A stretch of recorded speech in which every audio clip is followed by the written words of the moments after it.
So I really believe that that the legal process you choose and the lawyer you choose has such fundamental impact on your relationship post separation, and the experience that you have as you're going through a separation. Mm-hmm. And I'm a little bit curious as to, you make it sound like you made this decision on your own. Did you have that much strength, or were there some people in your ear that were the right people? And did you ever have the wrong people in your ear? And how do you decipher that noise? Yeah, you're right. There was one of my closest friends and her family had recommended this lawyer because of how they had heard of her in previous situations, and that she was a tough cookie.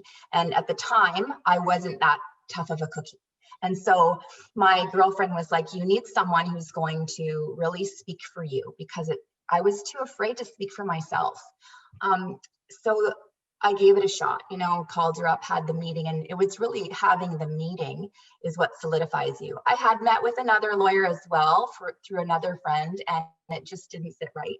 So I tried the other recommendation. But there's a lot in your ears, a lot of what you should do, what this is going to cost you, take him to court, so much of it from people that aren't going through divorce. Actually, most of that was from people that what they would think they would do. And I'm not discounting that at all. I think it's a protective mechanism when their friend is going through something like this, because they get emotionally invested in it as well.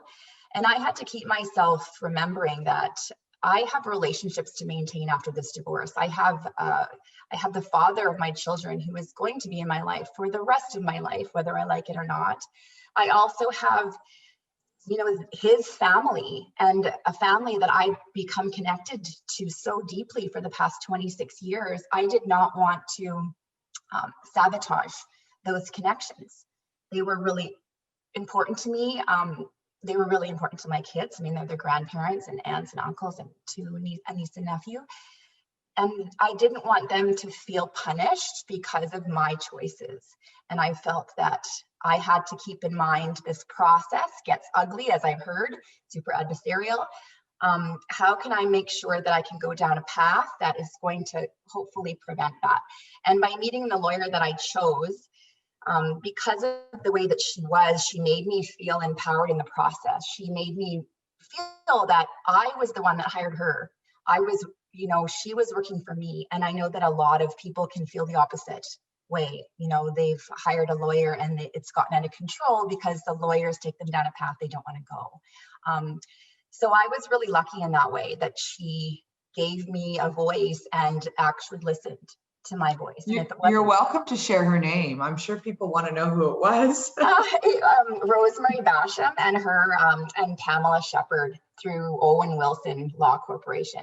Okay. Just amazing. And I don't think very many people can come out of this process and say that they really liked the lawyer that they chose, not because they got them this huge settlement, but because she changed me in this process. I feel that if I didn't have her representing me, this could have gone in a different way and I would be a different person.